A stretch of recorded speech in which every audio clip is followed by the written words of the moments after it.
Everyone, I would like to call the January 29th regular county council meeting to order at 9:31. And just wanted to note, we have Councillor Kaptanic here attending via Zoom.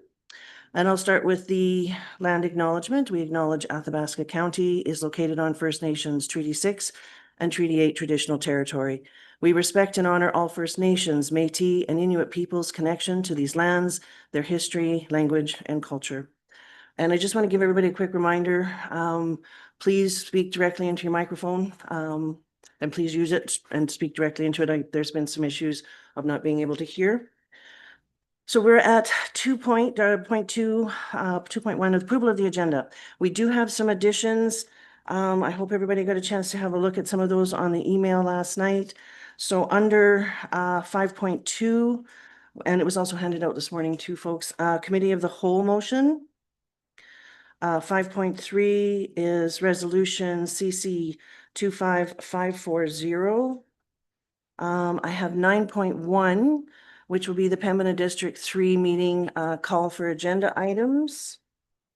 And we have an enclosed item. So that will do is it will change on our agenda. It currently says 12.4 as advice from officials deliberations. We'll move that to 12.5 and we'll put the addition in that we were given, which is advice from officials meeting. So section 29(1) ATI Act advice from officials meeting. That will become 12.4. The existing 12.4 will become 12.5, if that makes sense for everybody. Just so that we can make a rearrangement of that and leave the deliberations portion to the last. And I think if everybody is good with those additions, okay, we have to go through actually, what we're going to go through is any other deletions, additions or corrections there. Does anybody have? Okay, we're going to go around the room as well for council. Just go ahead. Sorry. I would propose we delete pages 91 to 96 and 106 to 109. I'm sorry, 91 to 96. And 106 to 109 from the agenda. I think the council agenda is not an appropriate place for the minutes or agendas of other boards and committees. The section is entitled reports, not agendas from other bodies. So we should be filling it with reports from those bodies, not just dumping in the documents that are available in other places. It bulks up our agendas and it's repetitive and unnecessary. Provide a report or don't put anything. Like, it's for reports, not for piling newspaper articles or agendas from other committees in my mind. So I would propose we delete those pages. Okay, thank you. I will comment if I may. I think it's extremely important that our committees have as much information on them as possible that is shared with our council and our public. Agendas provide a good guide as to what is being discussed, and then that complements the report. So I'm not in favor of deleting that information. I'm quite happy to see it. I see it in other municipalities' reporting areas for agendas, minutes, the whole 9 yards, so that it gives a complete view. So I'm not in favor of that. So we will actually probably have this as a separate motion. And I didn't catch all the page numbers. To delete 91 to 96 91 to 96 and 106 to 109. 106 to 109. So then we'll put that motion on the floor to go ahead and delete 91 to 96 and 106 to 109. All those in favor? Aye. And opposed? That motion fails. Thank you. I would also like to, well, we might as well make a motion for the addition so we can keep this clean. So we will make a motion to add 5.2, 5.3, 9.1, and 12.4. If we're ready for that, and the change up, of course, from the original 12.4 would be 12.5. If we're ready for that motion, all those in favor? Aye. And opposed? Okay, that motion passes. So we will now go around the room and discuss the items on our agenda for councillors to determine which items they would like to discuss on the agenda. I know of 3.1. Let's see here, 5.1, 6.1, 6.2, 7.3, 8.2, 8.3, 9.1, 10.1I, 10.1Q, and all items, closed session items, 12.1 through 12.5. Does anyone else have any other items they would like to add? Go ahead, please, Councillor Hall. 7.2. 7.2. Anyone else?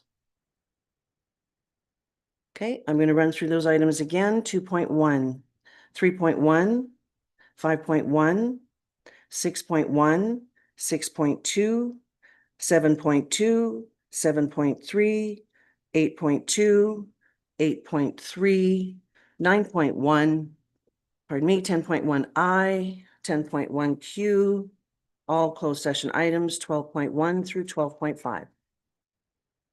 Go ahead, please. Do we need to discuss 5.2 or Committee of the whole motion? the committee of the whole motion? I think the recommendation, if I'm not mistaken. What is the recommendation? Yep, we can, the recommendation is fine if you're fine with it. Okay.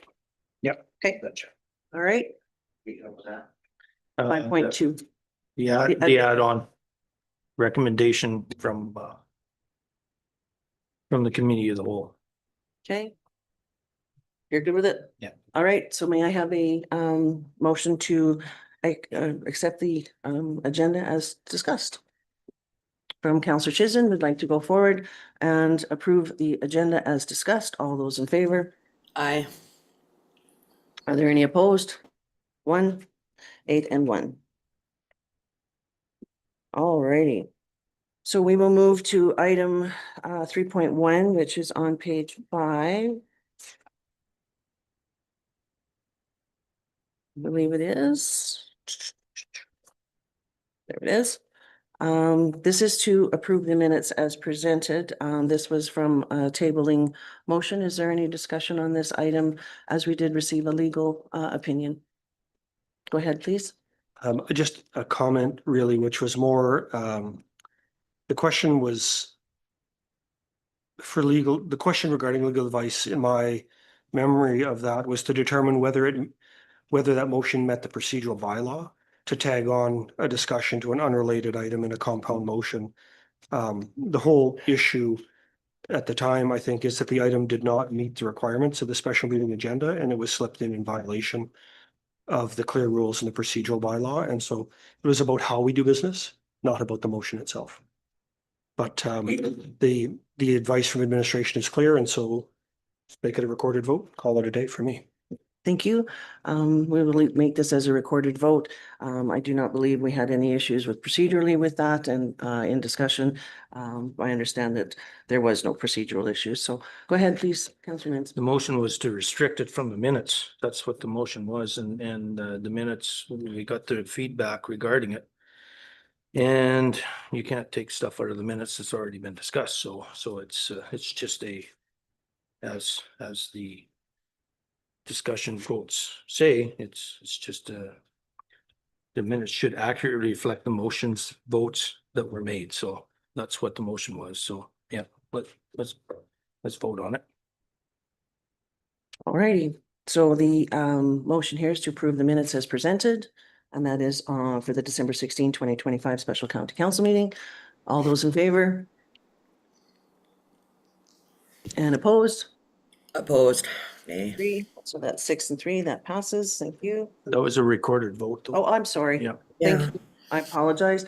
We had 4. We had Councillor Dowlick, Councillor Chisholm, Councillor Chamzik, Reeve Holland, Councillor Mins, or Deputy Reeve Mins, and Councillor Stasiak. And opposed, we had Councillor Callahoo, Councillor Hall, and Councillor Kapitanian. And Madam Chair, the mover of that motion, Sorry? the mover, we didn't catch the mover. Thank you. Deputy Reeve Mintz. Thank you. Thank you. All right, I think we can get down into some business here, business arising from the minutes. This will be item 5.1, reconsideration of CC 25660, and that is on page 23 of your agenda. And its recommendation here is to provide administration with direction. Is there discussion? Go ahead, please, Councillor Hall. Can I just submit that administration already has direction from council, and that's in motion 25-231. Administration has already been directed to provide an annual review of the water and sewer rates bylaw in the next 60 days. And I think, we should be listening to admin's advice. We should be talking openly about water rates at the meeting and on, what basis we set them. And so I think we should, there's nothing to do except wait for the results of the standing motion 25-231 to come into effect and to not make any conflicting motions. Okay, is there any further comment or discussion? No further comment, but I agree. We have had an open discussion about water rates every year of last term, and I don't see why the beginning of this term should be any different. If anything, new councillors should have the opportunity to take admin's advice, look at it, read it, and have an open discussion. Thank you. I'd just like to also comment, the reason for the original motion was simply because we knew in December that the Water Commission would be increasing their rates by 22 cents a cube. So that was simply just to capture that increase. It wasn't to stop a review or not have a review. It was just simply to capture that increase. The review would still be able to carry forward without issue, and any changes could also be made at that time. So it was just in good faith to just capture that particular increase with from the Water Commission. Councillor Mins? I agree. I agree with that. The Water Commission raised the rates by, what was it, 22 cents or something like that. And in our previous budgets and explanation from last year's budget and that due to the fact that the water rates changed and it didn't change until May, our budget was out with regards to the revenue and the cost and all this other stuff. So this motion was moved forward to try to at least capture the increase of the water rates at that point in time.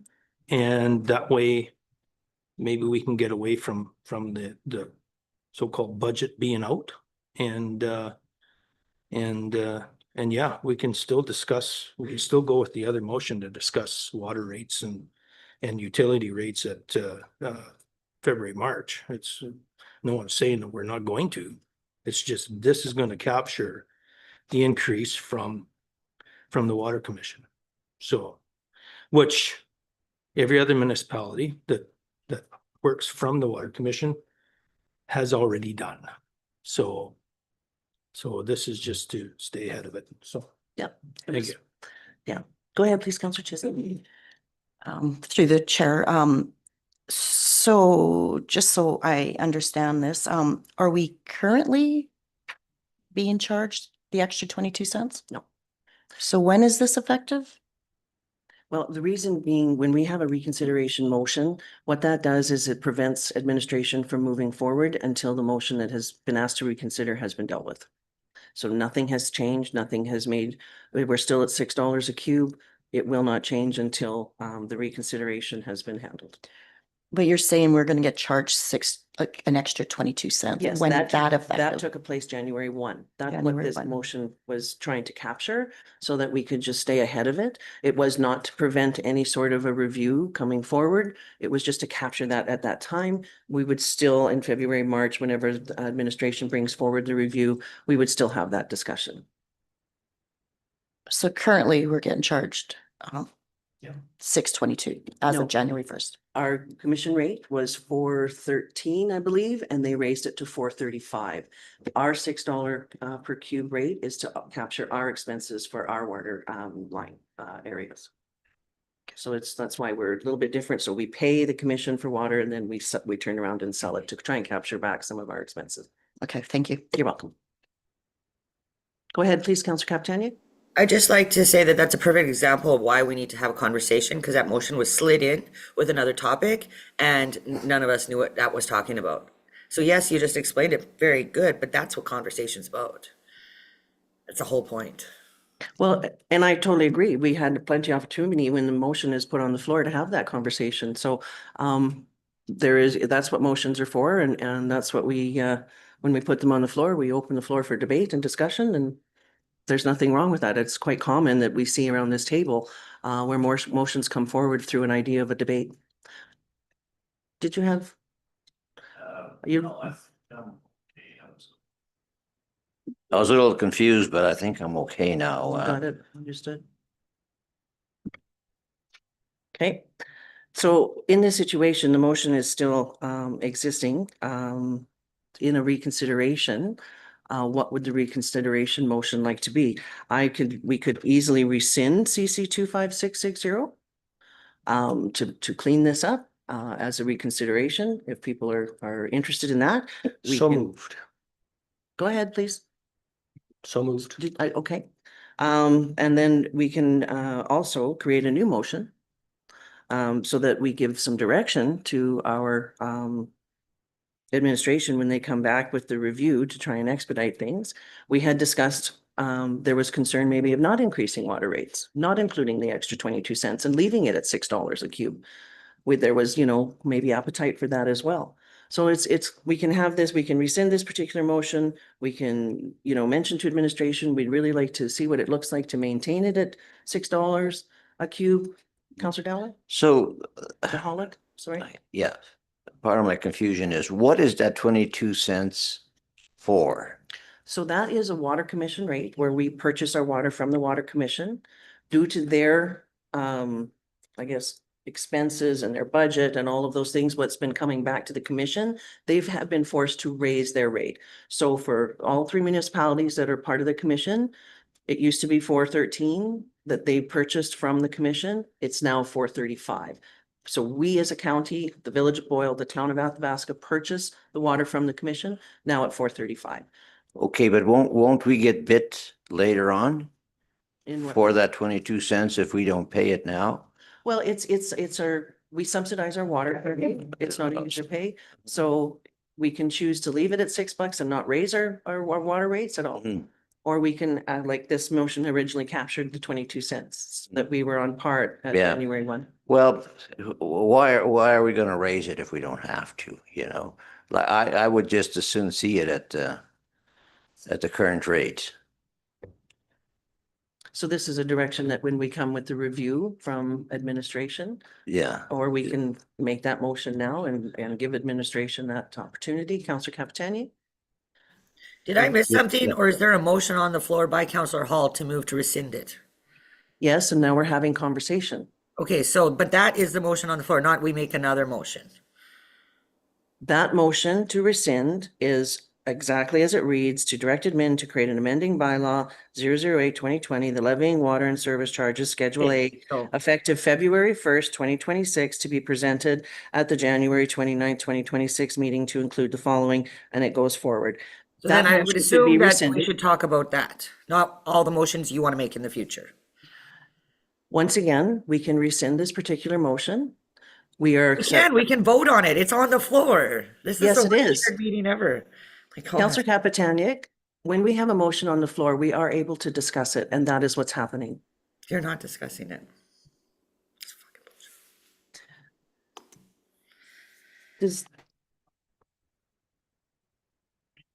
Did you want to have a comment? Feel free.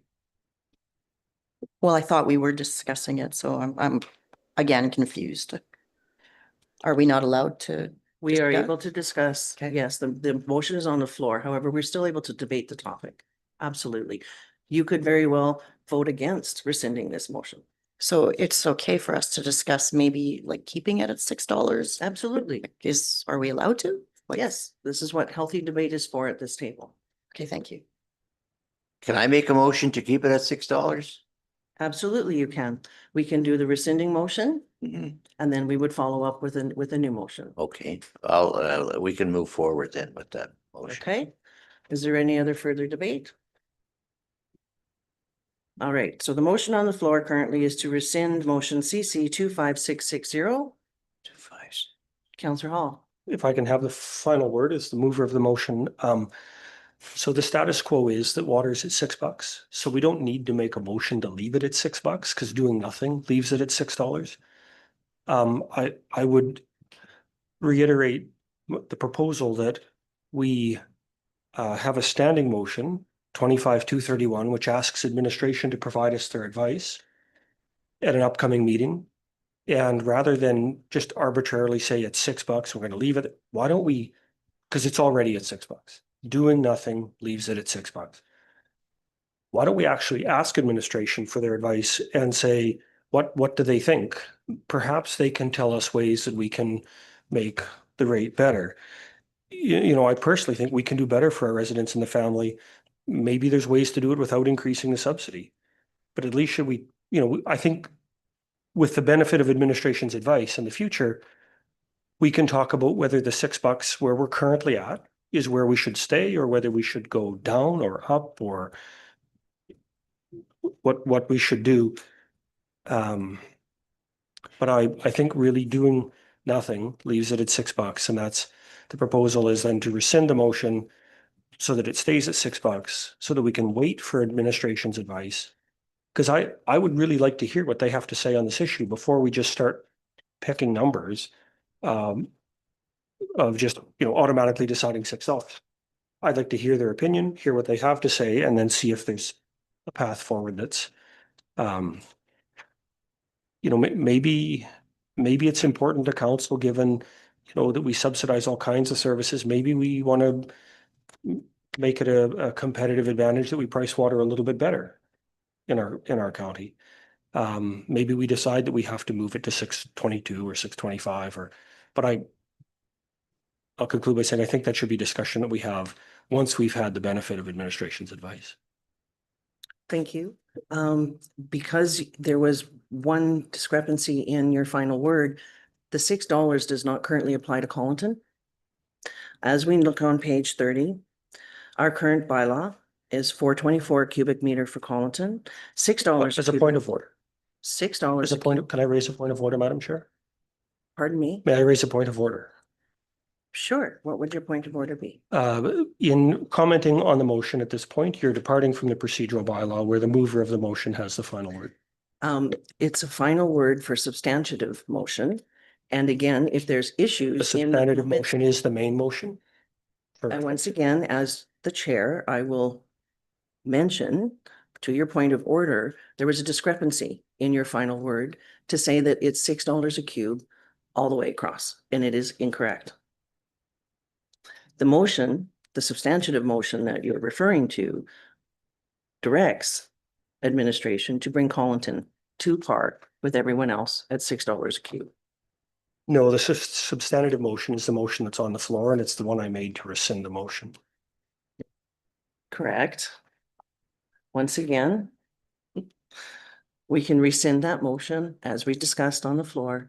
We can also ensure that we direct administration that if this is what everyone would like, to bring Colleton on par to $6 a cube as everyone else is, that would something we can discuss.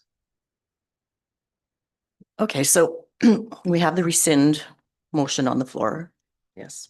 We also have Councillor Dowlick's motion to charge $6 across the board. We haven't reached that motion yet. Okay.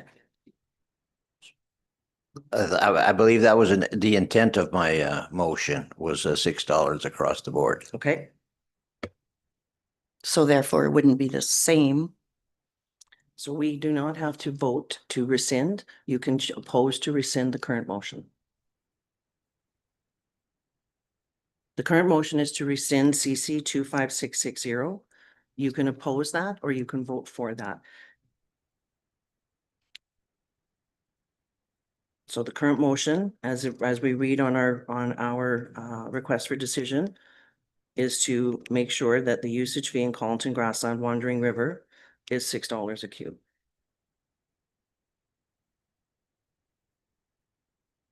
Councillor Steves. Just for clarification, so by rescinding this motion, drops us back down to status quo as it is. Okay, As it says on page 30, and so just a explanation, so how do, then we would reintroduce a new motion by Councillor DeHolick to bring it back up to 6. if you vote against rescinding the current motion, it would remain in play. Okay, but do we have then an opportunity to put a new number in place, or that's a totally different process then? If you do not want it to be $6 and you want a totally different number, that would be another motion. If you rescind this motion here, that takes this off the table completely. Okay, so Right. yeah, my fear is that by going back to where we started in the beginning, there's no set or equal charges across the board. And, that's why the motion was in place to begin with, is because we wanted to try and get this thing even across the board. And so I just want to be assured that if we accept this so that we can create a change, except rescinding this motion, that we do have an opportunity to bring it back to par. Yes, and I should note as well, because I have this stroked out in pen, but if we do rescind this motion, it rescinds moving it to 622 a cubic meter At the same time. at the same time. So we would then, if you choose to, you want to rescind this because you do not want it to go to 622 a cubic meter, then we would go forward with a new motion to your $6. Can I ask? Please use your mic. Yeah. Can I ask a quick question? Is Absolutely. why was the Collington rate lower than the rest? This is another item that we have coming up for discussion, which is the Collington Improvement Levy. That the water rates were being used to forgive their levy, their tax levy. So that is why there's a difference. Go ahead, please, Councillor Capitania. I implore the table to understand what that is before they vote on it. If you don't get that the levy is in place, that all Collington residents pay more on their taxes and less on their water, you cannot make their water the same unless you're going to make everyone in the county's taxes more. It has to, that's the only way to be it fair. So if you make Collington $6 and you don't change their taxes, then you better be prepared to raise everyone else's taxes, because that's the only way it's fair. It has to go one way or the other. If you don't understand it, please table it and don't vote on it, and get information and read and learn and ask admin more. And that's what I've been trying to say. If you have to ask why Collington is paying less still, then it should not be, it needs more discussion. It maybe even needs a workshop. Like, this is really serious. I'm sorry, but it's frustrating me if we're gonna be voting on things that our fellow colleagues don't have time to get the information to understand. Once again, we'll be talking about the Collington Improvement Levy, and there is in our agenda package, the bylaw to repeal or cancel that particular levy. How long does a levy last? This particular levy was Step. in place January 1st, and again, it's in another item coming up Mhm. here, but just quickly, it was 30 years, January 1st, 2008 to end December 31st, 2037. Councillor Stacey? Yeah, just for clarity to Councillor Capitania, by eliminating the levy is lowering the tax, so it's eliminating that portion. The other question I had is, just for clarity, can you reiterate what you had said about the Water Commission increasing their rates, giving us reason to go to 622, is it? Right. Like, how did that all work out again? So January 1, the Water Commission chose to increase what they sell their water to us for. So it used to be, we paid $4.13 a cube. That was every municipality that belongs to the commission. The commission, during their budget process, decided that they needed to increase their rate that they sell to us. So they added 22 cents a cube, which now became $4.35 a cube. So the county, the village, and the town purchased their water from the commission now at a 22 cent increase, January 1. So essentially what we're trying to do is maintain our percentage profit. That's what the original motion was for, Right. to increase it to Correct. 622. So by going to $6 even, doesn't make us the same percentage of money. Essentially, we're losing a little bit because we're not keeping up with the increase that was given to start with. Correct. Got it. Thank you. You're welcome. But if people are satisfied to go 6 across the board, that's the decision of council. But for clarity, when we look at our water budget, we're, I think it was close to $700,000 negative. So we subsidize water. That's one of the choices councils have made. And there's nothing wrong with doing that. There's no reason to rush. We have, we're talking about 20 cents on a few, cubes of water, and on, the county's water use, you're talking about 20 cents on 9,000 cubes of water. We're $1,800 a month is the impact of delaying fixing that 20 cents is $1,800 a month. So I feel like I'm noticing, but for me is a disturbing trend where we are continuing to ignore the advice from the professionals who are our administration. In some cases, we're not even seeking it. And I just don't really see what the rush is here, that to pick a rate or to move a rate or to get something done. Administration is bringing a report to us in the next 60 days, and let's hear from them. We don't even understand clearly where $6 came from. It's a number that we decided on, but it wasn't based on administrative advice. And so I think, we will have the opportunity to revisit pricing once administration talks to us about their best advice. But to say that we have to move it to $6 because we got to level it out with Collington is truly putting the cart ahead of the horse. At this moment, the levy is still in place in Collington.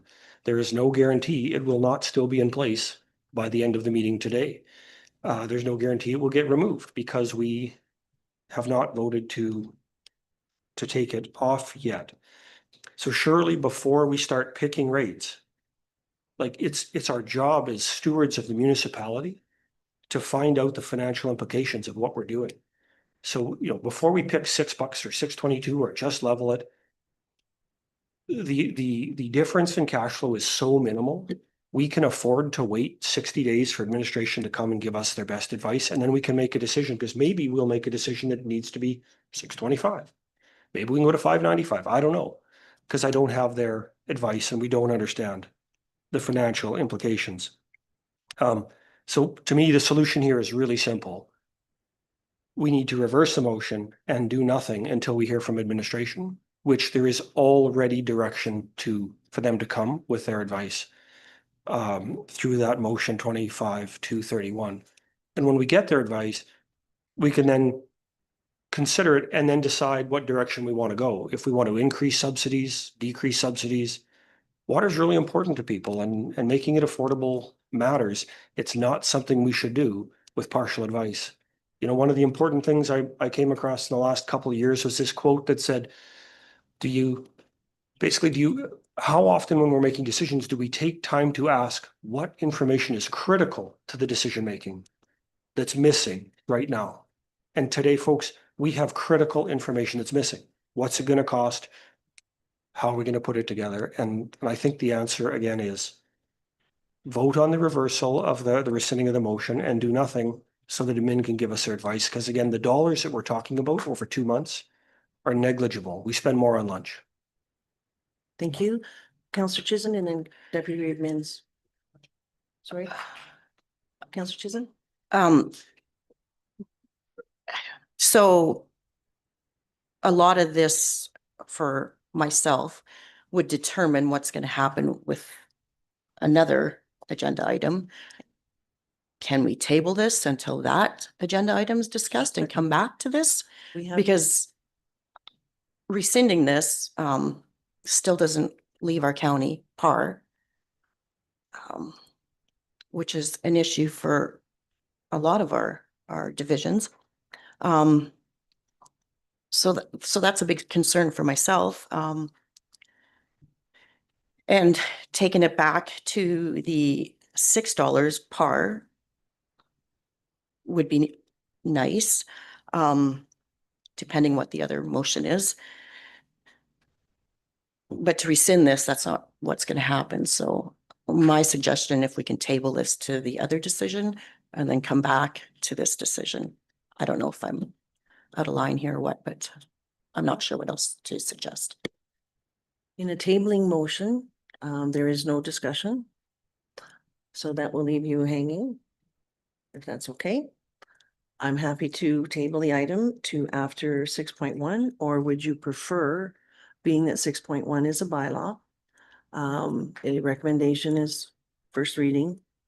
We could table this until after the bylaw has been dealt with in its entirety, or we can discuss it after the first reading. Second reading, depends on where. Just want to determine how long you would like to table it for. We can come back to it after 6.1 and further have that discussion if you like. That's what I would Okay. prefer. All right. So tabling motions Oh, or, sorry. yeah, no discussion. So that's where we're at. And if I'm not mistaken, that the rescinding motion that is on the table, does that have to be dealt with first? It's tabled the motion. Thank you. Thank you very The much. motion should remain on the table. Appreciate that. All right. So on the tabling motion of this item 5.1 to come after 6.1, all those in favor? And opposed? Nay. 3, 6 and 3, so that tabling motion passes. So we will go right into 6.1.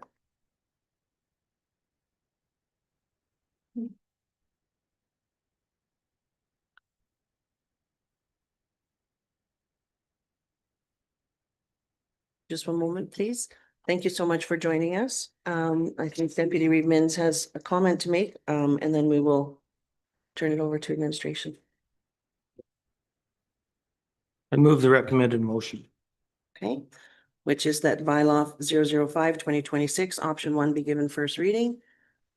Before we go forward, we have Ms. McConnell, our policy and governance specialist here, with Director of Finance Jeff Daly. If you would like to comment on the report. Thank you, Madam Chair and members of council. I don't think I have much more to comment on than what is in the report. We did provide you with different options, being that council was discussing the refund. Administration recommends option 1 if council wants to rescind the local improvement tax, being that the refund would go to the property owner that is currently on title. Other than that, I don't have anything to add. Thank you. Okay, thank you. I just have to find my notes here. Just bear with me. There we go. I think it is definitely worthy of having a bit more conversation and a bit more discussion on this particular item for our new counselors. So I made some notes and I'd like to share them with you, if I may, on this to try and help explain what's been going on for very many years and what's happening here today. So the forgiveness of the Colleton local improvement tax through reducing the water rates in Colleton has been discussed for a very long time in several council and committee meetings, really gaining traction in October of 2024. Administrative reports can be found on this topic in agendas since 2020, and meeting recordings can be found on YouTube from this and the last council term. It can be read about in several town and country newspaper articles, December 9th, 2024, January 19th, 2025, May 6th, 2025, January 8th, 2026. The topic was also shared through the Division Councilor's public Facebook post to the Colleton residents, January 28th, 2025, asking them to email questions to me on the topic. I was not aware of the post, but was made aware later on, and I didn't receive any emails from residents as a result of the post to alert the Colleton residents of this discussion. However, I have had conversations with impacted residents that have not been able to take advantage of the discounted water sewer rates to forgive their levy and the unfairness of that. I think we can all agree this topic has been discussed thoroughly in several meetings for those councillors who have been here. However, I will also, for our new councillors, give a brief history of how this all came about. So as we know, the Colleton Improvement Levy was implemented in January of 2008 with an end date of December 31st, 2037. However, no local improvement levy was imposed in Grassland and Wandering River when the regional water line was completed for those hamlets in June 2015. Therefore, the Council of the Day decided to forgive the Colleton Improvement Tax by lowering their water rates enough to zero out the annual levy. For approximately the last decade, the Collinton Improvement Tax Levy has been forgiven for the majority of people impacted. Again, some owners have not been able to receive the discounted water to forgive their tax levy. It is highly unorthodox to use one bylaw to forgive another bylaw, as it creates unintended consequences, as well as confusion, animosity, and financial disparities. Nowhere have I been able to find that we must lower the water rates in Collinton to forgive this local improvement tax. In good faith, and to safeguard the Collinton residents, we can easily correct the problem by simply canceling the Collinton Improvement Tax Levy bylaw to forgive it cleanly and once and for all. So the primary duty of a municipal councillor is to consider the welfare and interests of the municipality as a whole, and to bring to council's attention anything that would promote those interests. Even though we were elected by division, we must consider the whole municipality when making decisions. This isn't about personal attacks. It's not about divisional attacks. It's not about political games. Those things don't belong at the table. I'm only interested in solutions to a problem. Other intended consequences of the problem of forgiving a tax levy through the water rates is one hamlet has a lower rate than other hamlets. This is unfair, as it not only lowers one hamlet's sewer charges more than the other hamlets, but the lower revenue for that sewer and water essentially for that hamlet could increase the rates elsewhere. Regarding the impact to renters, that was a comment and a concern in Collinton. What about the renters in Grassland and Wandering River? Why should they be treated differently? It should also be noted that the landlord, tenant agreements, and Airbnb contracts are none of our business. Nor should those agreements or contracts be considered at this table regarding this matter. That's my personal opinion. Regarding the newspaper article of January 8, 2026, where it mentions that if we cancel the levy, we will lose the remaining $267,000 that is owed to the county. That is not true. The $267,000 was being zeroed out through the water rates anyway. It's not a loss. It is time we corrected this convoluted problem and canceled the Collinton Local Improvement Tax Levy. I strongly encourage Council to pass the first reading of the Local Improvement Tax Cancellation Bylaw 005-2026, option 1. So I hope that that helps explain a little bit of what has gone on. But please go ahead, Councillor Chisholm. Just a question, Reeve Holland. So with the lower water rates that Collinton pays, how does that lower the sewer rates? The sewer rates are based on your bill of water. So whatever your water bill rate is, it's 35% of that. So because Collinton has a lower rate, they pay a lower sewer rate than what Grassland and Wandering River does, based on the 35% of your water rate. Okay, so not only are they getting a better rate, and I know they're paying the tax levy or improvement levy, but they're getting a lower rate of water for that, but they're also getting a lower sewer rate that hasn't been really looked at for dollar comparisons. Right, it's 35% of your water bill, but because it's billed at a lower rate than Grassland and Wandering River, it's essentially paying less for sewer. You're welcome, Councillor DeHolland. Yeah, I really think it should be the same, but even if we never talked about doing it in stages, maybe in 2 stages or to help them out that way. You know, it's just more in 2 stages. I'm not quite following. Like, what do you mean by 2 stages? Well, by increasing their rates in Collington, do it in 2 stages, you know, so you half this year, half next year, and then to be up to par with the rest of the county.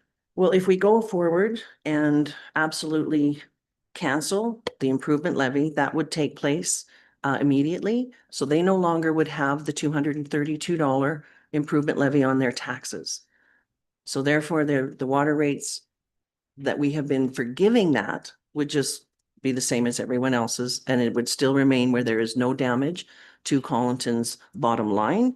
It safeguards them actually by canceling this because we don't absolutely have to adjust the water rates at all. There's nowhere that I could find. I went through motions back from 2006, looking. I've got pages and pages of motions from 2006 forward that I could not find where we said we have to do that. It was a conversation that took place, as far as I understand, from prior councils. It was a verbal type decision. I couldn't find a motion to say that it was necessary to safeguard Collinton. And because we've been doing it for over a decade, I would not want to see them keep the levy and have water rates increased at the same time. Because it was in good faith. I would rather safeguard that, remove the levy in all its entirety, bring everybody whole and move forward. Thank you. Counselor. Correct me if I'm wrong, but could we not start by just raising their sewer rates? Like, could we not just raise the sewer rates? No. Counselor Stacey. I actually did the math on it, and as we had all mentioned already several times, it all works out within the next 11 years to $8 difference total, not per month, not per year, total $8 based on the levy, the elimination of the levy, calculating the cost of the water. The higher rate works out just about identical. So I think we as council, or county, I should say, have, in a sense of the word, have been cheated out of sewer rates. I didn't even realize that until you just mentioned it. And it's not fair to the people in Grassland, Rochester, wherever in the county, to be paying a higher sewer rate based on a different equation than here. And I'm not picking on Collinton. I really appreciate their concern. However, I would like to see this thing cleaned up and evened up and move forward on this, because we're not hurting them by lowering or eliminating the levy. It works out the same. So I'm all for moving on with this motion and getting this thing cleaned up. Thank you. Counselor Deputy Mintz, did you have a comment?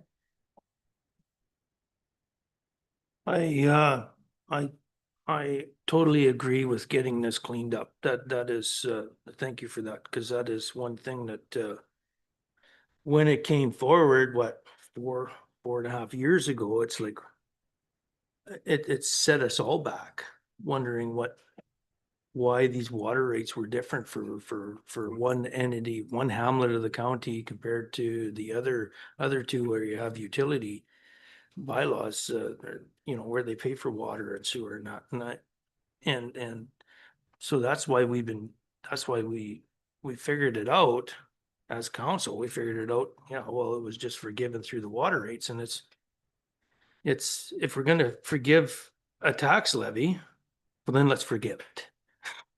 Let's actually do it the proper way. Rescind this, repeal this bylaw and be done with it. Then we don't have to look at it again. Then we can discuss water rates and everything later on. But to have this on the books, as you can see, it's a conundrum every time it comes up. So let's get rid of it. We're forgiving it anyway. Thank you. Counselor Chamzik and Counselor Chisholm. Thank you. I really appreciate the conversation around the table. I've stayed relatively quiet as I've been involved in these conversations for the past 4 years plus. Equality and consistency is very important to me and residents of the county, and it's been great dialogue, and I appreciate the conversation. Thank you. Counselor Chisholm. Just another question, Reeve Holland. The numbers, I know Counselor Stasiak said he did the numbers, and that's his numbers, and you have numbers. Did admin do numbers? Yes. Okay, I just wanted to confirm that these numbers that we have are actually confirmed numbers with administration. Absolutely. So the administrative reports that have come forward have explained from our last bylaw that was passed in 2025, the rate for Collinton at, what is it, pardon? 424 is based on an average of 11 cubes that they use. So they went through and determined what the average use was in Colleton, which is 11 cubes. And that's where that particular rate came from. So that the 232 levy to $232 per year levy that goes on the income tax property tax bill is reduced by $19.33 a month. That 1933 times 12 equals your 232. So that's where the zeroing comes in. That's where it was based on the 424 at 11 cubes average use. Does that help? Okay, you're welcome. Are we ready to go forward with Councillor Hall? I have a comment and a question, I guess, but in the other order.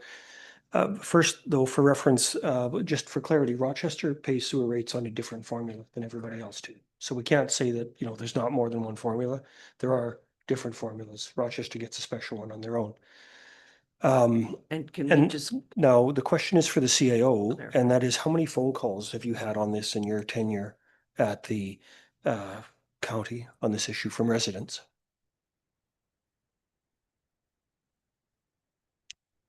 On how many phone calls of concern regarding the levy have, or the differential rate in The Colleton? the utility charges in Collington? Yeah, I've not received any queries. and that has been my experience as well over the last 4 years. I've had one single phone call on this, and so I am kind of left wondering what problem we're actually solving. Because you know, we keep hearing that there are many calls on this, and our colleagues have even asked for that. We've asked for tallies or names, and yet there's no individuals that have ever been identified or shared with council. And, you know, we've been told again and again that, well, even a speaker earlier today said they hadn't actually received any emails on this from residents. We've been told that this nets to zero, and I can tell you, people will be unlikely to remember that their taxes moved a little bit based on the local improvement levy. But they certainly are going to remember their water rates increasing by nearly 50% in this year. And so to me, it has the appearance of, you know, a move to push the water rates up for the residents of Colleton. And I just don't understand the motivation, especially when the local councillor is not getting complaints about the issue. And I don't understand why a councillor from a different division is especially adamant about the change, especially when we've considered two important things. You know, we've been told a couple of times that this has been talked about for many years, and council continues to reject it, and yet it keeps coming back. But council has, you know, declined to take this issue up again and again, and yet it still shows up. And more importantly to me is this particular issue, if it's important, then we should talk about it at strat planning, because right now, this is absolutely nowhere on our council list of priorities. This has never been identified as a council priority. So why are we wasting administrative time on this? You know, I think that a precedent-setting decision to forgive hundreds of thousands of dollars of debt deserves some greater involvement with our community. And so I'm wondering why we're afraid to host an open house. Like what's wrong with the transparency on that? For me, this repeating that old quote is more like a solution in search of a problem. And so for me, this is a mistake. And I don't understand the rush to ram this through before we have a strategic planning discussion. Because remember, administration did not recommend we do this. So all we're doing is creating a bunch of work for them for what we could all agree is no net benefit. And once we get to it, just because, you know, I can also read the wind here, I'd like this to be a recorded vote because I think decisions of significant financial implications like this, we need to be accountable. thank you. Recorded vote will happen. Once again, it's zeroing out, it's a 0-0 transfer. I will point out in April 2025, we had a motion from council requesting administration to bring forward the repealing bylaw, and it was an 8-1 vote, including the local councillor voted in favor. Rochester has a different rate because Rochester doesn't have water to base a sewer charge on. Okay, so that is why Rochester is based on an average as well. So everything is very well explained here. Again, if this comment keeps coming that I didn't have this conversation with residents because I'm not giving names, I will tell you why. I have been asked by those particular residents to remain confidential because they do not want to be hassled. I respect that. I will remain keeping those names confidential for that reason. So if we can please put that to bed and understand that I am respecting a request of confidentiality, period. We can go through and have, if you really want to pull all of the water rates and figure out which lots do not pay them, you go ahead. But those have been brought forward to me. Councillor Chisholm. Through the Reeve, I'm not sure why Collington people would call. They're not getting charged any different. I'm just saying, and from what I understand, what we're trying to do here is just clear up so that we can, well, from what I would like to see, clear this up and make sure that all our residents are paying the same dollar for water. I mean, we can't deal with the past, but we can only deal with the present, and that's what we have here right now is just the present. And I want to see it fair across the board. And currently, I don't feel that it's fair across the board. So I would like to have this matter cleared up so that it is fair to all of our residents in the county of Athabasca. Thank you. And Councillor Stacey. I don't think that the concept of no phone calls is actually relevant here. I don't see anybody in our municipality phoning and saying that, geez, I'm really happy with the way taxes are, but I'd sure like them increased. So the relevance of phone calls coming in, whether it's good or bad or otherwise, is not relevant to me. I think our job here is to conduct business so that we make this a profitable, or I shouldn't say profitable, that might be a mistake, but run our business according to what is best for the ratepayers. And we're simply here trying to streamline this. We're not here trying to charge extra.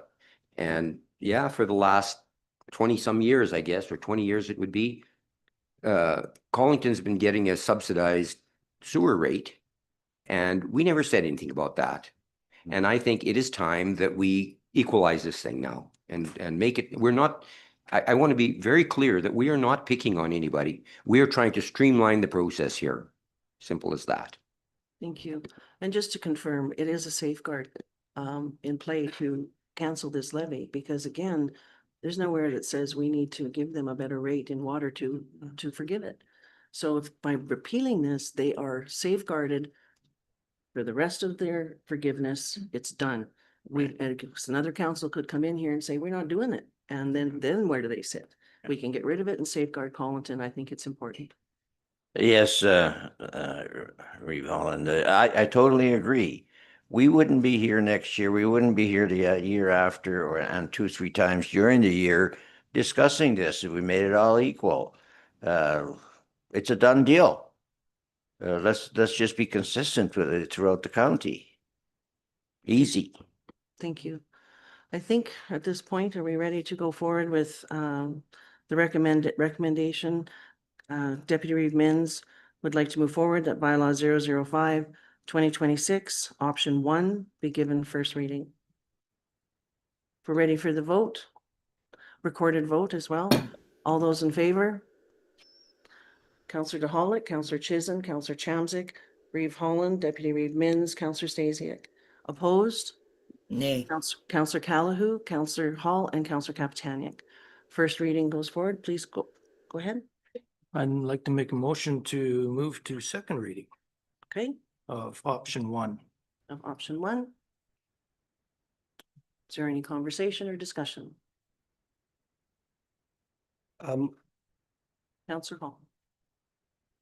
Recorded vote. Yeah, recorded vote, yeah. As well, okay. And Councillor. I still come back to concern with the rush and concern with our unwillingness to host an open house on this and to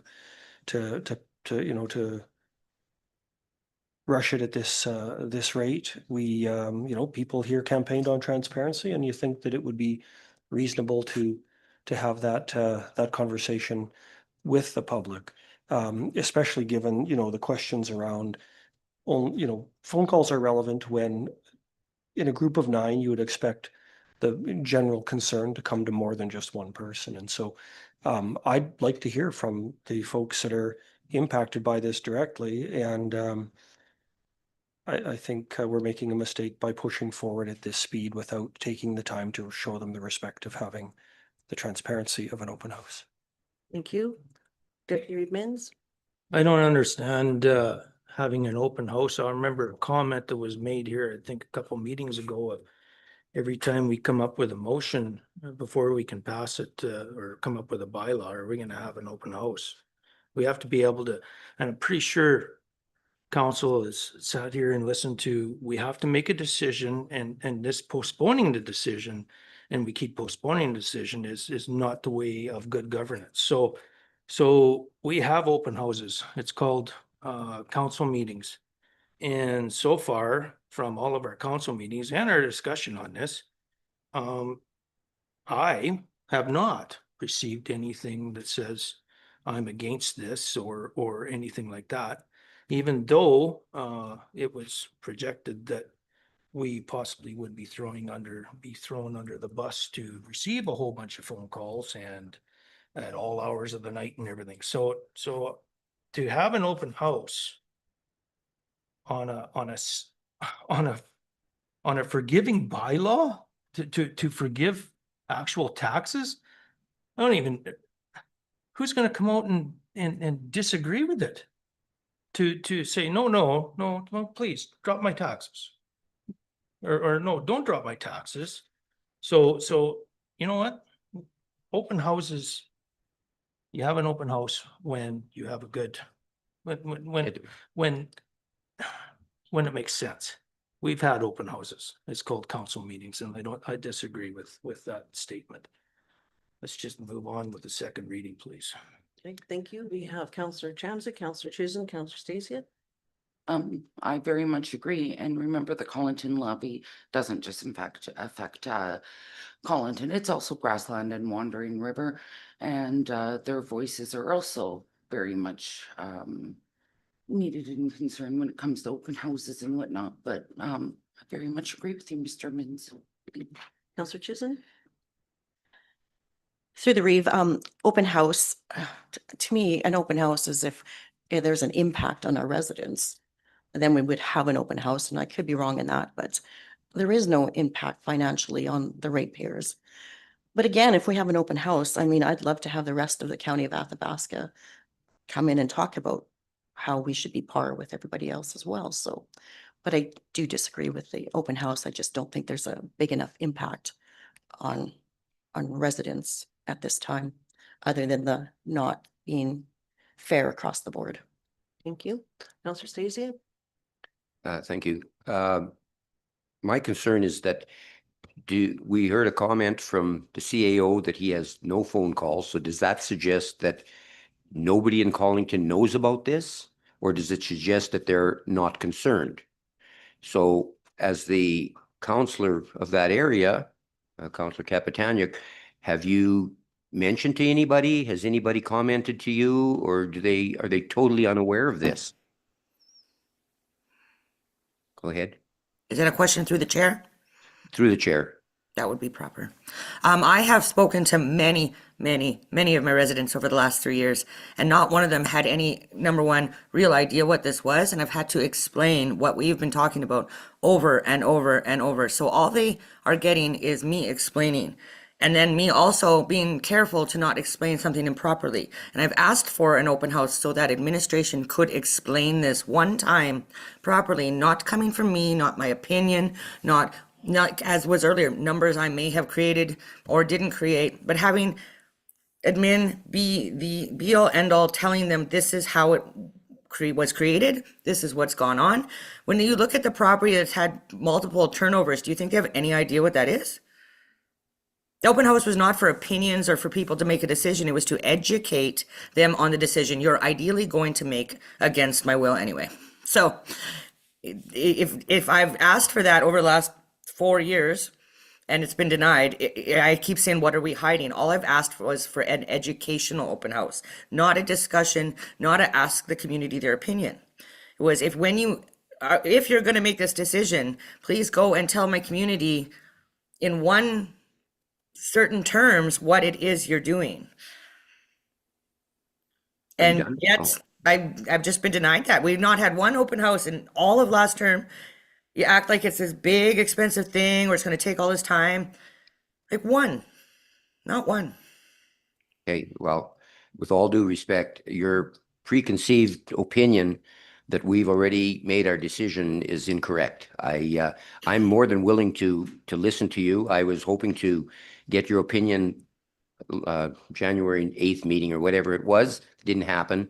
But I'm asking for the benefit of all of us newbies especially, so that we get all the information that we can. And as we're discussing this, we're discussing what would be fair, what would be appropriate, what would be everything. And I don't know whether anybody, from the sounds of it, anybody in Collington has any idea what's going on, or maybe they do and they're okay with it, or maybe there's too many maybes here. And I think based on what we're trying to do, we're trying to clean it for them. We're not trying to hinder them. And I'm struggling with understanding how perhaps you or your ratepayers can believe that we're there to hurt them in any way. Through the chair, I'll respond as Councillor Hall said. They are only going to see their water rate go up. They're not going to see their tax bill go down till tax time comes out. So that's what they're going to see. And that's why I was asking for the educational portion, so that they get that information before the tax bill comes out. They're going to see a water bill go up and be told that their taxes are going to come down by $200 and some, but they have no way of knowing that till it happens. And if you are an average normal person, you're going to have a lot of questions. How do I know that's going to happen? I'm not going to see it. And then the other side of it is the rental. Okay, renters don't get a tax bill, and it doesn't matter what their rental contract is. If they pay their water bill, like I rented in a place once and I paid the power and the water, they're just going to wonder why their bill just all of a sudden went up.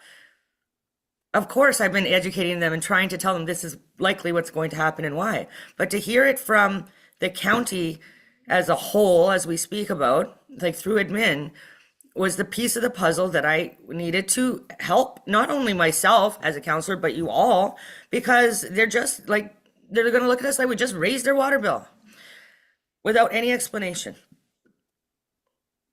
And I myself have no explanation left anymore. So when those calls start coming in, what am I supposed to say to them? I have no explanation. I tried to get an explanation for you guys. Your water bill went up. Your taxes will go down. That's the end of it. That's all. That is not going to be satisfying to people. Thank you. Councillor DeHollick?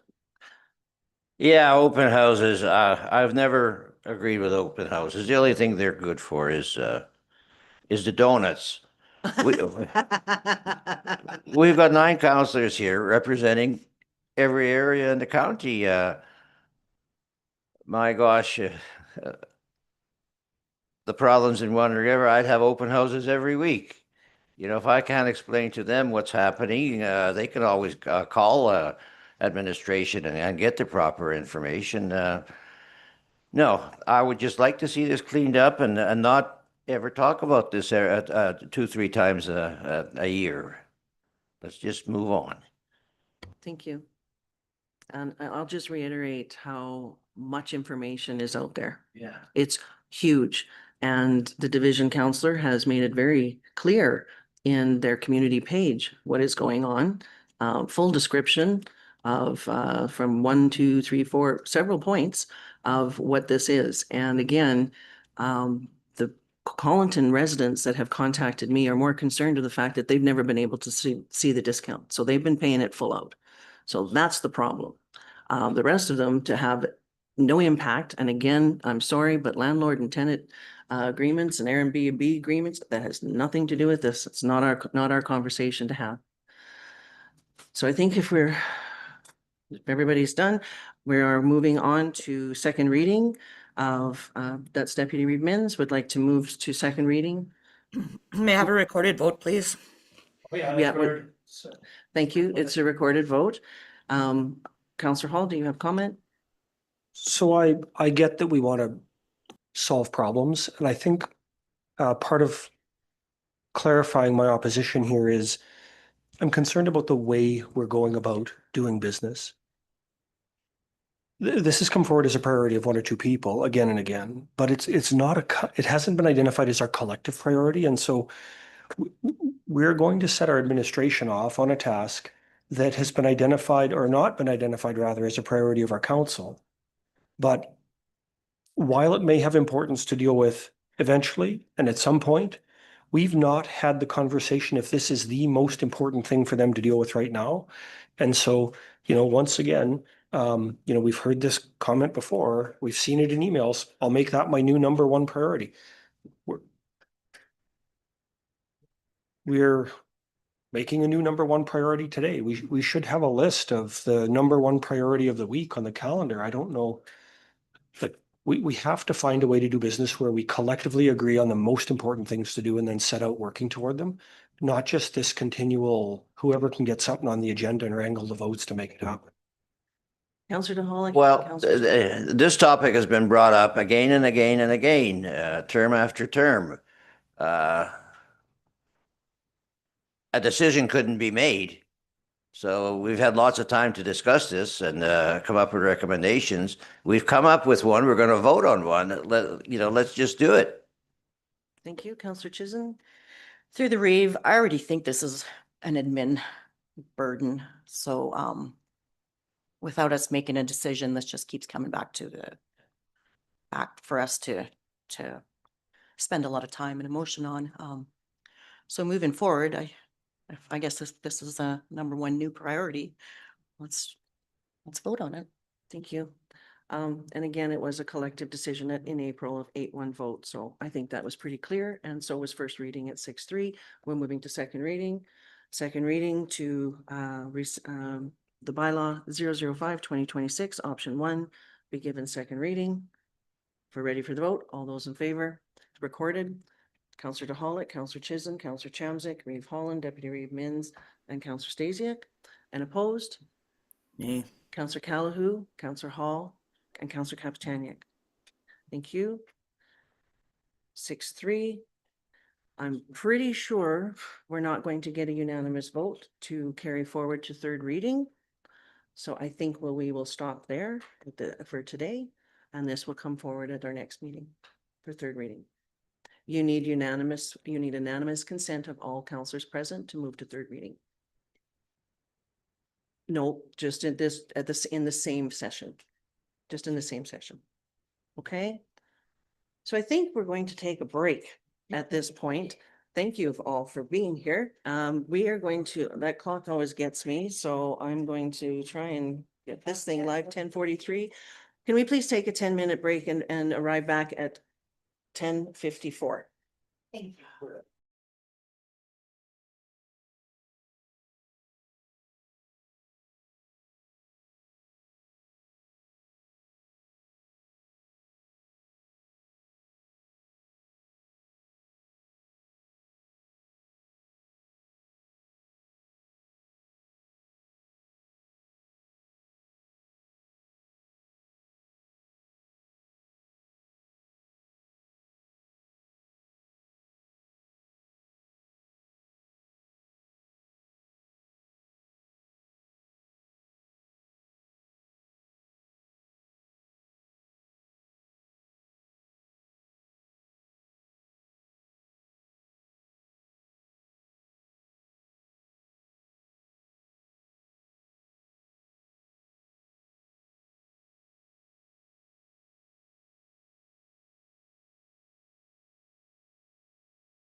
We are back from our 10-minute recess. We are now going back to 5.1, which was tabled, which is the reconsideration of CC 25660. How do we want to handle this particular item now? Do we want to wait till we receive the review from administration to just rescind this motion? Counselor Callahan. So I just have a question. So if we do rescind it and then everything's thoroughly gone through, then there is a chance the number might not be 6, it could possibly be lower. Sure. Then I'd prefer that just because that's beneficial. That's kind of what we're going for, right? It's to be fair across the board. And if Yep. there's a chance on it going down, I'm for that. But if we rescind, then only Grassland One River, not Collington, goes back to the $6. So they will remain at 4, whatever they are, Correct. plus a lower sewage rate at this point in time. But I think it'll, in all honesty, it's going to be for a short amount of time. I would assume that because this is kind of a hot topic, that administration will be bringing a review back sooner than later, right? I'm assuming, I don't know how much time that administration has had to dig up the review. However, we know that there's been an increase from the commission. And so, we're looking at February now. The bylaw has not been completed by third reading, which, will happen February 12th. I'm assuming we'll be looking at it then. So then by the time we even consider looking at a utilities rate bylaw, that has to go for second, third reading as well. We're probably going to be looking into March. So in all honesty, I think that if we, go ahead, rescind this particular motion, I'm comfortable with that, and wait for the review. I'm comfortable with it because just of the timing of where things are sitting. Oh, thank you. You're welcome. Anybody else? Deputy Reedmans, please go ahead. Nope, you're good. Anybody else? So I guess we have a motion then to, go ahead, please, Deputy Reedmans. The review will be coming in February, March on the water rates. CC. Madam Chair, that's what the motion said. Okay, Yeah. okay, well, I'm good. And being that, just to give people a heads up here too, that is an annual review motion for February, March. And it's something we can also consider. And I'm just going to throw it out there because I personally think that we need to deal with our water rates in December, that we can rescind that particular motion at a later time and put a new motion in place to have our reviews done at the end of the year when we are able to deal with our budget on January 1 rather than into the months of the year. But that's just me personally, just throwing it out there. Counselor Hall, would you like to rescind motion CC 25660? That's the motion that I put on the floor and that we've debated at length, And we'd like to which I vote. still support, because as you have pointed out, like, there's two things that I think we gotta, the timing, right? Like, there's no chance that bylaw is passing before the end of February, so chances are admin will have a review in front of us before then. That actually gives us a chance to talk about what we want to do.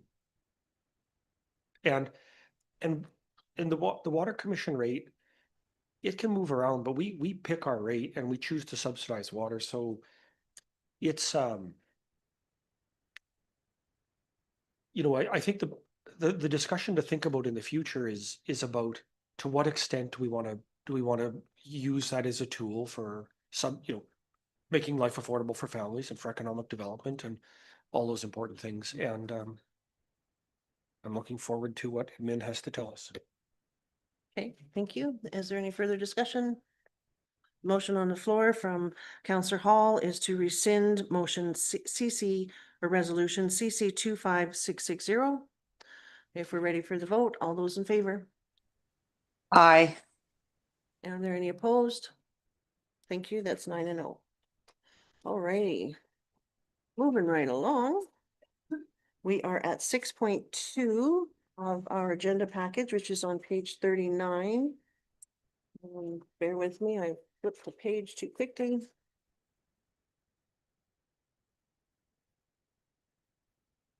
All right, so this one is land use bylaw amendment, bylaw 006/2026. We're looking here. What I'm thinking would be best to make two separate motions of, but I will turn this over to Ms. Cloutier. Thank you, Madam Chair, members of council. So the redistricting bylaw in front of you, just to highlight that it is to redistrict the northern portion of Lot 1, approximately 19.5 acres from agricultural to rural industrial. Sorry, Madam Chair, to light industrial. The purpose is to facilitate future industrial development, and the redistricting does align with our municipal development plan, as Lot 1 is within the growth node policy overlay, which represents existing concentrations of commercial, light, and heavy industrial development. Thank you. Is there any discussion? Councillor Hall. Given that it's first reading, I'd be happy to move the recommendation as presented. Okay, thank you.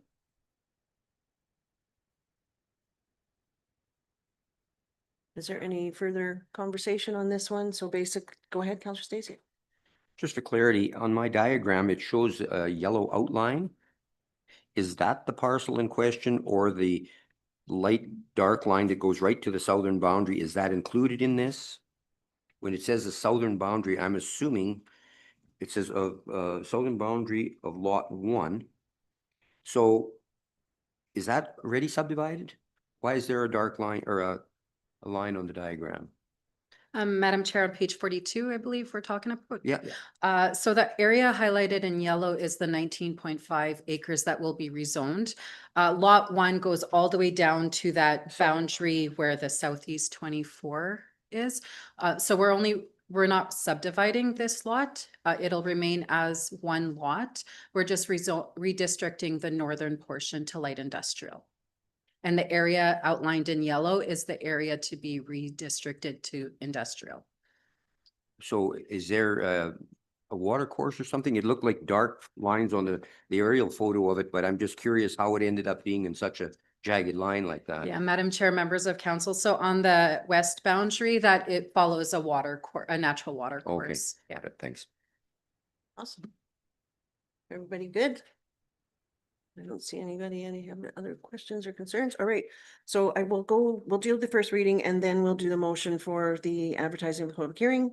So No, I made the motion as recommended as a single motion. combined? Yep, and there's no reason to make that two motions. No, it's just as a point, I've been reading a little bit more on best practices and it mentions to do your first reading first and then your public hearing, although in history we have done them all in one, but we need to kind of start looking more towards best practices as well, in my opinion. So but we will do that. So Councillor Hall would like to give first reading of bylaw 006/2026 land use bylaw amendment to redistrict 7.89 hectares of lot 1, block 1, plan 0826-088 from agricultural district to light industrial district, and to direct administration to schedule and advertise the public hearing on February 26, 2026 at 9:30 a.m. for bylaw 006/2026. If we're ready for that, all those in favor? Aye. Are there any opposed? Thank you. 9-0. Appreciate it. Thank you very much. We are going to item 7.2, which is our variance report. Once again, thank you to our finance team. The highlights that you have provided for us from page 55 through 50 or through 60 is so greatly appreciated. It gives us all this information that we can read and understand and know what's happening in our variances, and it's a lot of work. And so thank you very much for providing that. I'm going to turn it over to council. Is there any questions? Does anybody have anything for our finance team?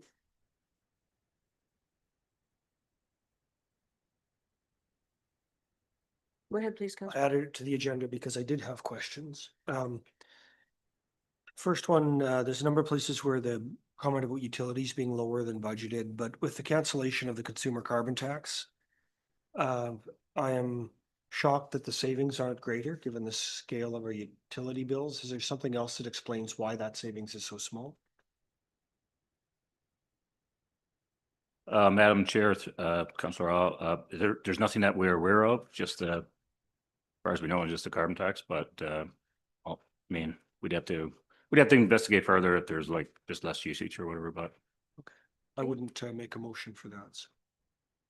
What would be your motion if you could? No, please- I would not make a motion to waste time on that. Sorry.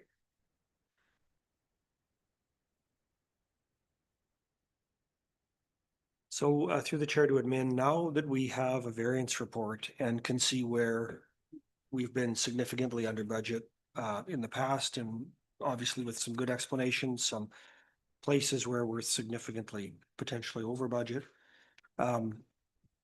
The question, because we've already rejected the idea of getting specifics on this, I guess I'm just asking in general terms, would this data influence your budget estimates for 2026 now that we know? Yes, and a lot of these changes are actually already in the 26 budget. And then the last question I had was regarding the grant on page 65. The actual grant revenues are zero. Is that because we budget for them and they're received in a subsequent year? When we look at the actual 2025 LGFF CCBF. through the chair, we did receive our actuals for LGFF. The other grants, some of the other grants are STIP. We just didn't, they're kind of lumped into one GL coding, so we just haven't got them broken out yet so that we could separate them out like STIP versus LGFF versus CCBF. But up to it's on receivable, but we did in January 2026 receive our LGFF for 2025, and just before Christmas we received it for 2024. We haven't received CCBF because we don't have the projects in there for CCBF, and we did receive a payment for STIP, which was several bridges. I think that was probably early December, late November. So we just need to kind of break it out because it went into all one GL, so we just need to separate what specific code would relate. So we received probably about probably over 3 million, because STIP was 1.5 million. LGFF for 2024 was 1 point something, and then 2025, which we did not receive to 2026, was I believe 1.9. It's handy of them to promise us money and then not give it to us till later. Now I don't have some of my colleagues' mind for remembering, you know, the unit numbers of all this stuff, but on the bottom of page 65, we've got units 641, 671, and 361. Were these carryovers from 2024? Because there's no budget amounts in there, but they've been completed in the year. Through the chair, what I did there, the budget was all in the first line item, fleet replacement, 928,500. But it was fleet replacement, but it was separate units. So what I did to show what we actually purchased, I split them in between those Rush 6441, 671, 361. And then we carried over the 100,000 was a down payment on a new unit, which we will receive in 2026. So it's basically the budget is the top line item. We're under straight across from fleet replacement. It was just that there was 3 or 4 vehicles bought. So instead it's just same That fleet. explains it. Yeah, Yes, thank okay, you. thank you. Thank you. And I think what is the last question on the variance report?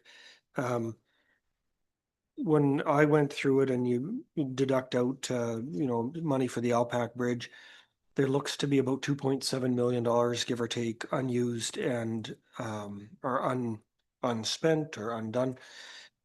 Can you just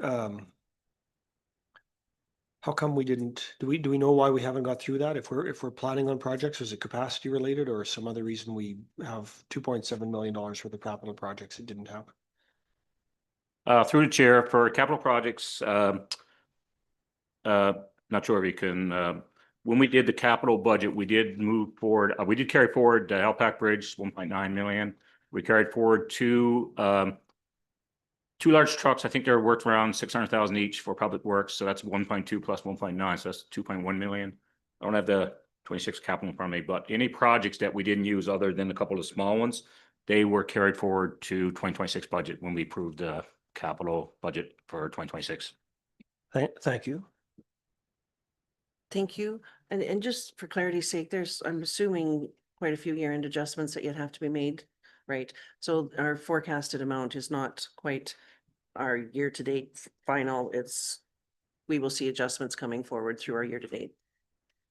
That's correct. The forecast that you see on this is what we know of right now, like everything with a couple crews we're gonna make, but once we get into some of the adjustment when the auditors come, there may be other adjustments that right now I'm unaware of. So once we get, we are making adjustments as we go, but this was with the information we had at the time, and that's why I said in the RFD that there may be other adjustments, but we are expecting. I mean, it might not be exactly right on that number, but we are kind of expecting around there.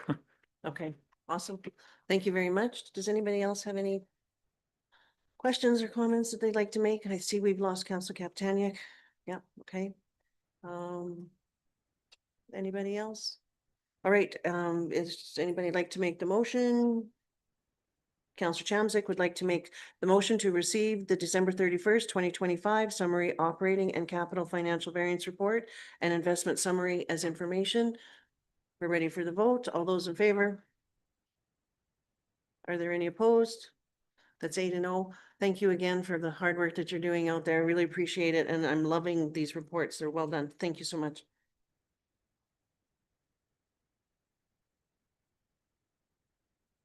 All right, item 7.3, policy 3612. Placement of fiber optic lines is on page 70 of your agenda package. I believe this was Deputy Reeve Mins. Please go ahead. I guess, I just got a couple questions. I don't want to move the motion right now. I just got a couple questions. Just one main one is if we rescind this policy, what is administration going to use to implement on placing of fiber optic lines? Biggest thing is if I can go back to a little bit of we have some pipelines, actual pipelines in Athabasca County that if we want to do anything with them, around them, over top of them, and they need to be moved, we have to pay the price to do this, to move these lines. And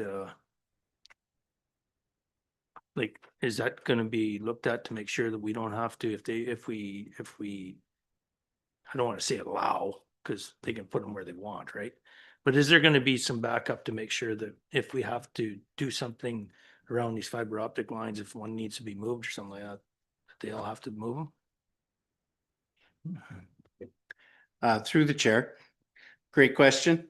For the council members that were here, that would recall when we implemented the access fee for approaches, pipeline crossings, all of those. With that, there was a license agreement that was also implemented at that time. So we currently have an application for fiber right now that we're dealing with, hence why this one's on the agenda now, so I can actually approve it from an administrative perspective. But we're getting them to sign the license agreement. In the license agreement, it basically says that if it's ever required to be relocated for road construction or anything like that, it comes down to their, it'll be the same thing with pipelines. So the next policy you're gonna see me bring forward to get rescinded is the pipeline one.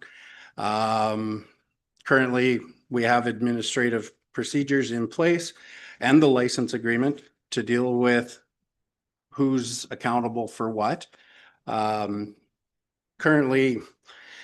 and it's a great question we were talking about this morning. I'm not sure if I can actually say no to a pipeline crossing, but I can put conditions in place and I can have a license agreement in place that says, you know what, here's how you're going to install it while you're crossing our jurisdiction. As long as it's within reason, right? And then, so I obviously they could appeal through the province or the federal government if I tell them they got to be 10 meters below the ditch. But anyway, the license agreement will cover that off, is what our perspective is on that. Perfect. On that, great information. Thank you very much. And on that note, I'll move the recommended motion. Oh, Oh, just if please. I could expand, Absolutely. for the newer council members, you'll recall the encouragement for industry partners to sign a license agreement for pre-existing stuff is that they get a reduced application fee moving forward, if you recall. If they enter into the license agreement, they get a reduced access or a fee associated with each request. If they don't do the license agreement, their application fee is $300. So that's the incentive for older installations to also get a license agreement in place. Okay. Does anybody have any further comments, questions, concerns, any of those things? Right, Deputy Mins would like to move that policy 3612, placement of fiber optic lines, be rescinded. If we're ready for that motion, all those in favor? Are there any opposed? 8-0.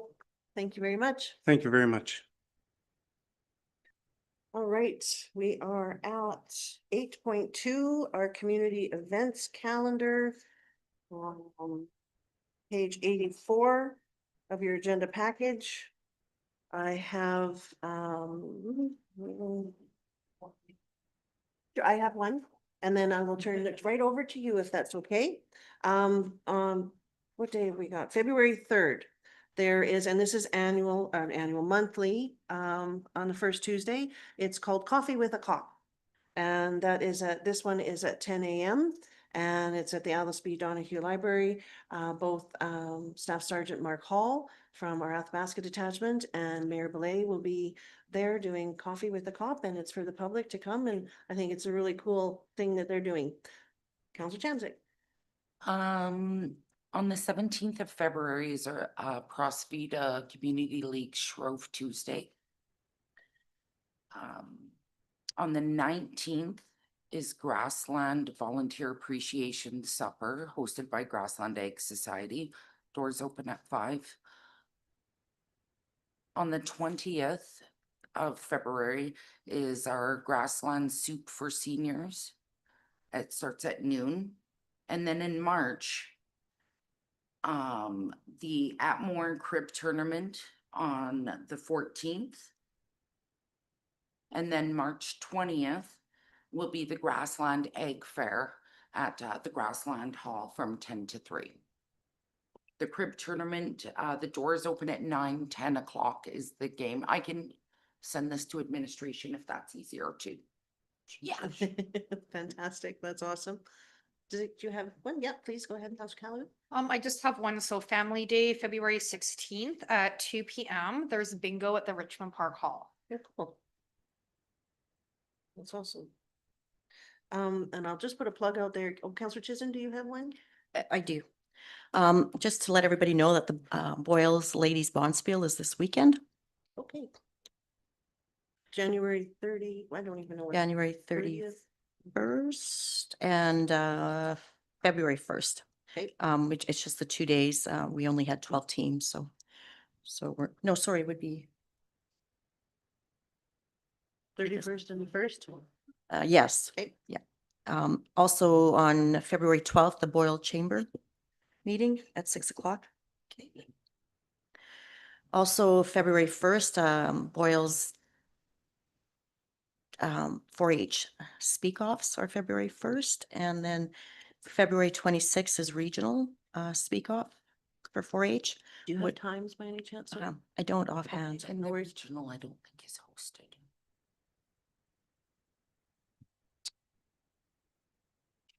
I'm not sure what you're trying to tell me, but all I know is I'm judging on the 22nd, so I'm judging the public speaking.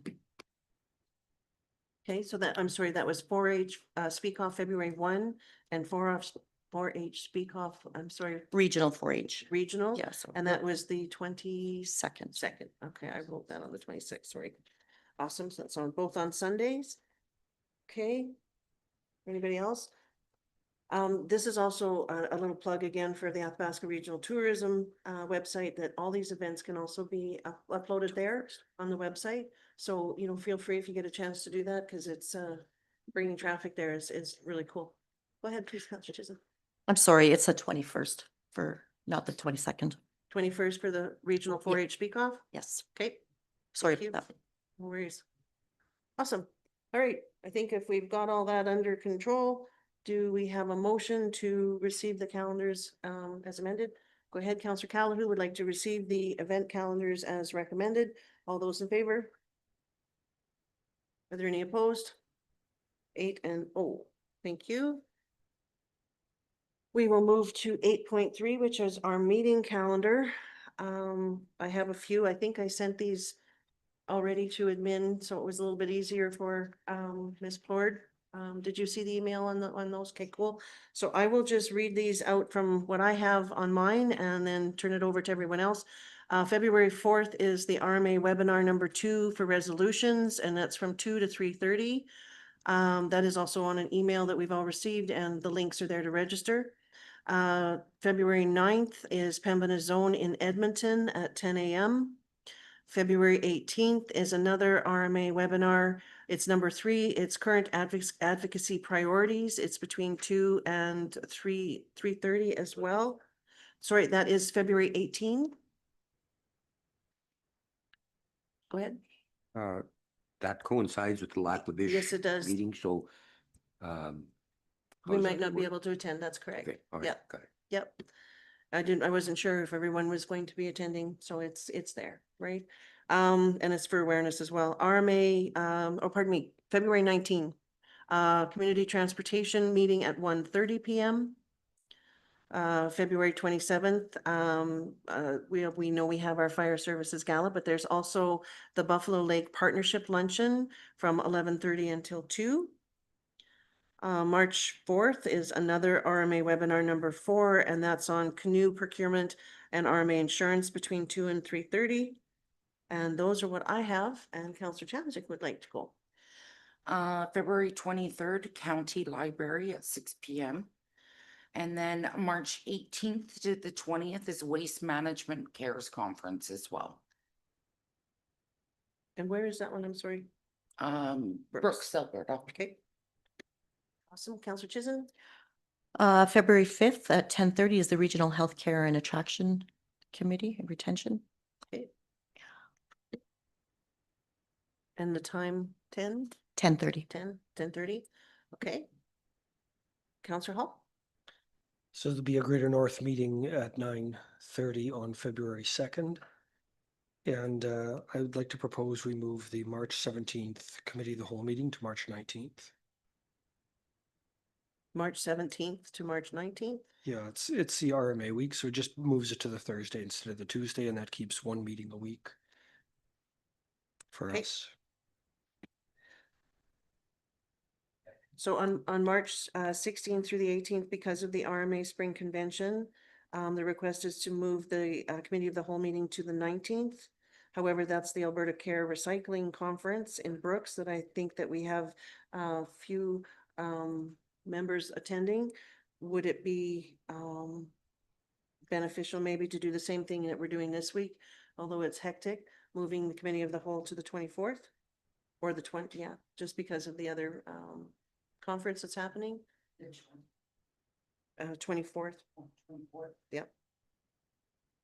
That would work for me, just due to the fact that I won't be there on the 19th either. Okay. But that works for me. But Is that fine for you?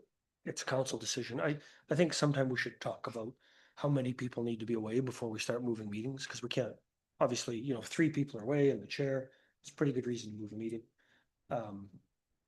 But if there's, say I'm away for the next council meeting, but I really want to be there, we're going to move the meeting because I can't make it. It'd be nice to kind of say, here's the threshold, right? If it's 3 or more, we'll move the meeting. If it's 3 or under, we Well, march it. I'd be honest, I totally get where you're coming from, but coming off of RMA and having a meeting the next day, trying to figure out that agenda and do a meeting prep, and through exhaustion of flurry full days is very tricky. I'm comfortable with the 24th if everybody else is.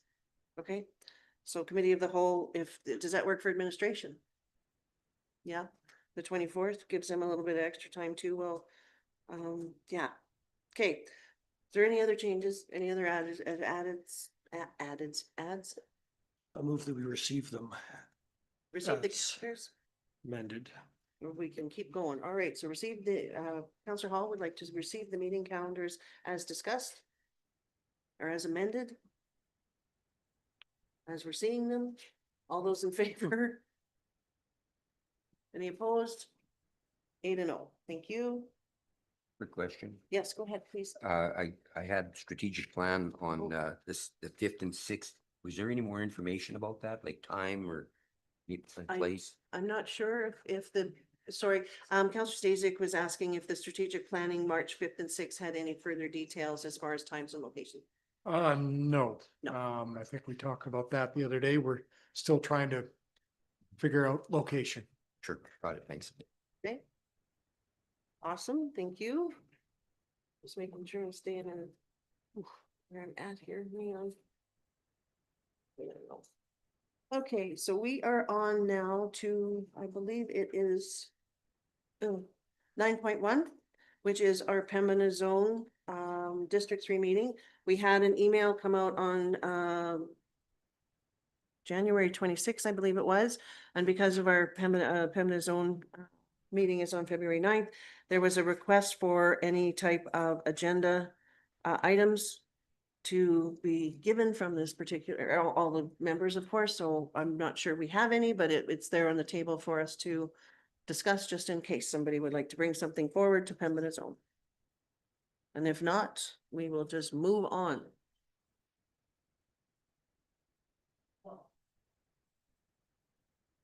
We're just waiting. There might be something. We're going to wait. Is there anything you guys have for Pembina Zone that you would like to bring forward for discussion as an agenda item? No, you're good? No, we're good. Okay, you're good. So I think because there's no action here, we can just move forward with that. On to the next item. There's no action. So we are moving into reports.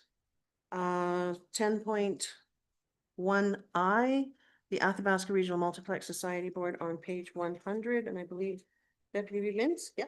I was just, the other day when we were discussing this, like when Counselor Hall gave his, update or something like that, all of a sudden it jumped in my mind when I got home. You said that they were working on trying to cut back in different areas, like save money and stuff like that. And I was just wondering if, I'll bring up a concern of myself.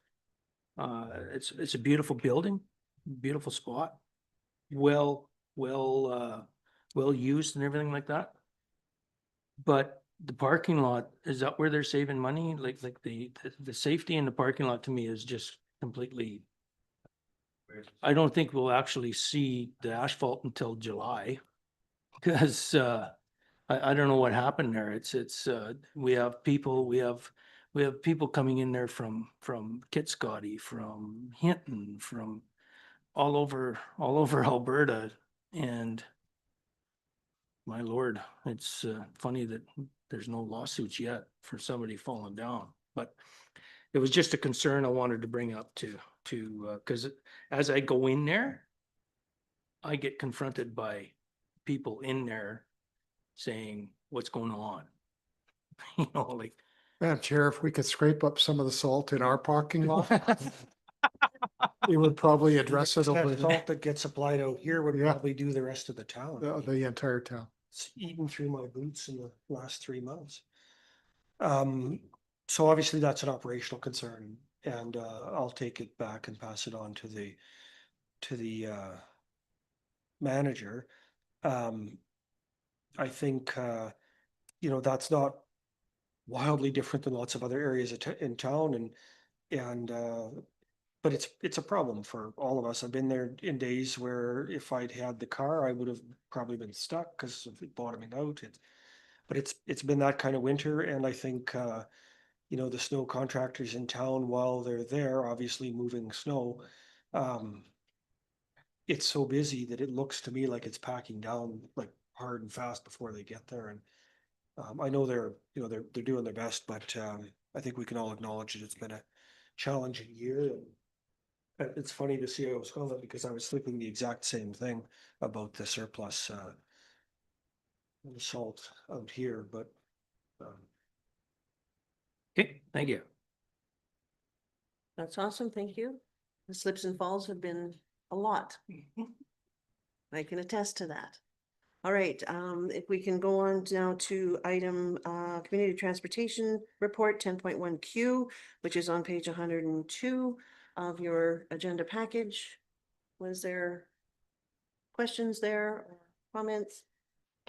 I think I just wanted to comment of the great of these numbers that were brought forward to the regarding the trips and the difference in each community, in each municipality that funds this organization. So it's a very good read. If everybody hasn't read it yet, please read it. Thank you. Thank you. So just one thing I've neglected to add in the report, and I'll mention it now. When it comes down to the municipality split, as we know, community transportation is shared between the village and the town and the county. And the county is the main base, it does the administration, does the bookings, does all of those types of things. How we had in the budget that you would not notice, you'll see that the municipality split is Athabasca County is 61.01%, Town of Athabasca is 26.17%, the Village of Boyle is 7.84%. That is based on population, so it's per capita is how the budget is done, okay? So our wonderful administration team that's been dealing with all of the bookings and all of those things has given us some really great stats. We started tracking each municipality's trips and how many kilometers per municipality were done.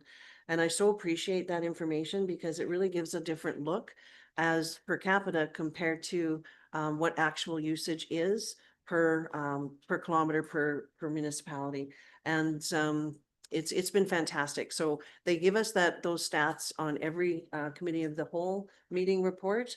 And I've been given a great idea, of course, by Councillor or Deputy Mayor, I guess, Reimer. I'm not sure if she's Deputy Mayor still, Councillor Reimer out of the town. She said, I started putting all of these stats on a spreadsheet. And I said, oh, good idea.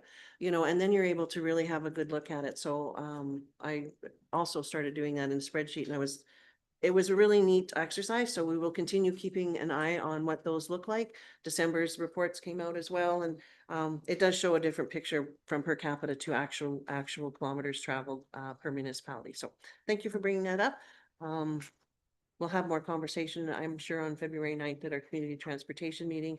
While I was at the NAAAGO meeting, I just happened to sit next to Mayor Snow from Vermilion, town of Vermilion, and he actually was one of the founders of a program called Focus. I highly recommend if you get a chance to Google that, and it is a transportation similar to ours that we have here, only he has some really neat and wonderful ideas as a prior paramedic of helping to keep ambulances in their municipality by utilizing their community transportation. So if you get a chance, check it out. I'll have more information. He is more than willing to come and give a presentation as well, because I think it's really worth, he's done a really great job with that. So it was really neat conversation that I was able to have with him. All right, so if we're done with reports, oh, please, go ahead. I'm sorry, I missed Mayor Snow, what municipality? Vermilion, town of Vermilion. Okay. Yeah. And I missed some of those things. So Athabasca County was 61. It's on the report, yeah, for sure. Missed it. Yeah, no, that's okay. I'm Page, looking on the wrong. there you go. Yeah, it's 6601, so it's on the top of page That's what I 103, missed. 66.01. Thank you. Yeah, you're welcome. I'd add that the focus stuff has been previously presented to the Transportation Committee as a source for ideas on how to have that service provide more value in the community and potentially lose less money. Yeah, and when I asked him, I said, when we talk more about it, and of course his background and whatnot, And I said, man, you should come and give a presentation to the committee or for council for that matter. He was game, so I'll talk to the committee, of course, we'll bring that forward. All right, are we done with reports? Going into close, we have a motion. I'll make that motion to go into close. Thank you. Deputy Reed Mins would like to make the motion to go into close. And I think if we could take, please, a 5-minute break, or do you want to, do we need a personal break after that? Hold on, we did a motion. All those in favor? And are there any opposed? Okay, I think if we could take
Good to go? Okay, thank you. We have come out of closed session. We have three motions to put on the floor. The first one from, I believe it's 12.1, to appoint Felice Lund. This is Counselor Chizen, would like to appoint Felice Lund for a 3-year term ending December 31st, 2028 as a member at large on the Family and Community Support Services Board. If there's no further discussion, all those in favor? Are there any opposed? Perfect, 8-0, thank you. 12.2, this was Deputy Reed Minns, who would like to move that council authorizes administration to enter into fire services agreements with the summer villages of Bondus and Muatha as discussed and closed. If we're all ready for that motion, all those in favor? And opposed? So that's 7-1, motion passes. 12.2, or pardon me, 12.3, Counselor Stasiak would like to move that council formally rejects the proposal to assume ownership of Lot 2, Block 3, Plan 2985 MC and directs administration to prepare a written response to the applicant. If we're ready for that motion, all those in favor? Are there any opposed? 8-0. Thank you very much. And I think we can officially adjourn this meeting at 12:23.